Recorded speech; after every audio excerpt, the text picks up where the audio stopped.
তোরা প্রথমে আনেরা ভিডিওটা শুনুন, শোনার পরে তারপরে কমেন্ট করেন বা लाइक करें तापरे करवाएं। भाई फिर बाद में आयो रंगपुर लेने के लिए। अरे मन में जो आए तो बक देती है, बक बक बक बक बक बक। ये ऐसे क्यों भाई? अरे ऐसे क्यों सारे लोग? मतलब सारे नहीं है, ये कुछ है ऐसे जैसा अनपढ़ा लिखा गवार।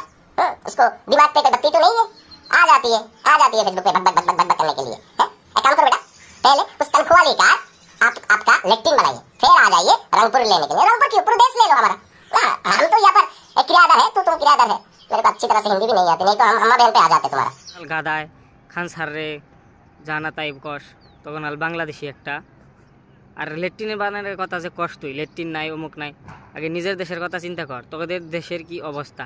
তোদের দেশের না ট্রেন আছে ভালো, না থাকার ঘর আছে, না মানুষের খাওয়ার জায়গা আছে। খাইতে পারে না, থাকতে পারে না, অবস্থা নাই। সবেই মানে দেউলি হয়ে গেছে গা। তোদের দেশে সরকার নাই। আগে নিজের দেশের একটা সরকার বানায় তারপরে দেশের বিপরীতে কবারাইস। আর খান স্যার যে বুঝাইলো যে এমবারে যদি আমরা চিটাগাং নাকি ওইটুকু জায়গা যদি আমরা নেই আর এমবারে যদি নেই, তাহলে আমাকে নর্থ ইস্টের জন্য আমাকে ফোর্স বা আমাদের যেটা আপ ডাউনের জায়গা সেটা মানে বহল হবো। তে ওটা কইছে ঠিক হয়েছে, কারণ তোরা যেটা পরিস্থিতি আরম্ভ করছ যে আসাম তো গো, অরুণাচল তো গো, মেঘালয় তো গো, ওয়েস্ট বেঙ্গল তো গো, বিহার তো গো। আরে তো কী সব এনে তো কয়। আর খান স্যার তো এটা কোনো খারাপ কিছু নাই। খান স্যার কইছে যে এরকম যদি হয় তাহলে আমরা নিতে পারবো জায়গাটা, যদি ওরা যদি। আর অ্যাকচুয়ালি ফুল ভিডিওটি দেয় নাই, কারণ ফুল ভিডিওটা খান স্যার অলরেডি বিপরীতে বানাইছে। ওরা অলরেডি কইতেছে যে আমরা ইন্ডিয়ার জায়গা দখল করবো। তো খান স্যার হিসেবে কইছে যে যদি ওরা দখল করে তো আমরা এটুকু জায়গা কবজা করবো, আমরা এটুকু জায়গা কবজা করে আমাদের নর্থ ইস্টের জায়গাটা আমরা ক্লিয়ার করে দিই। তো তোরা যদি দখল করাস আমরা দখল করা হাম না। আর তোদের দেশের কত সেনা আছে আর আমাদের দেশের কত সেনা আছে। আর আমি একটা কথা বলি, এটা সত্য কথা যেটা সেটাই, মানে বাংলাদেশের যেটা পরিস্থিতি, বাংলাদেশের মানে যারা মানুষ উত্তরাবল খুবই খারাপ। তো অগর দেশে যদি আমাদের দেশে সেনা বা এই আর্মি থাকতো, ওরা এতদিন কী করতো, ইন্ডিয়ার উপরে অ্যাটাক করতো। এটা একবার 100% গ্যারান্টি।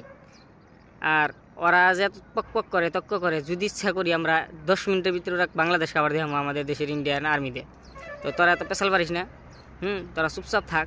তোরা তো একটু পরে তোকে আমরা যদি প্রত্যেক ভিডিওতে যদি রিয়াকশন দিবার যাই তোকে বিষয়ে যে এই বাংলাদেশের থেকে যে ইন্ডিয়ার বিষয়ে যা না তাই বলতেছে, আসামের বিষয়ে বলতেছে যে আমরা দখল করবো হ্যান ত্যান, আমরা হাজার ভিডিও বানাতে পারব। আর একটা খানসার ভিডিও বানাইছে সেটা তো গুয়া মধ্যে লেগে গেছে। মারানি তোমরা নিজের পথ ছাপা করো। তোমাদের দেশে প্রত্যেক দিন রেপ কেস বাড়তেছে, প্রত্যেক দিন তোমাদের দেশের তোমাদের দেশের যেটা জিডিপি সেটা ডাউনে গেতেছে। সরকার ঠিক নাই, মানুষ ঠিক নাই, চুর ডাকাতি কীরকম হইতেছে তোমাদের দেশে। হেডার বিষয়ে বিপরীতে তোমরা ভিডিও বানাও না, তা না খালি ইন্ডিয়া বিরোধিতা, প্রত্যেক ভিডিওর মধ্যে ইন্ডিয়া বিরোধিতা, সব নিউজ চ্যানেল ইন্ডিয়া বিরোধিতা। মানে আমাদের দেশের বস্তু খাস আবার আমাকে মারাস না ভাই।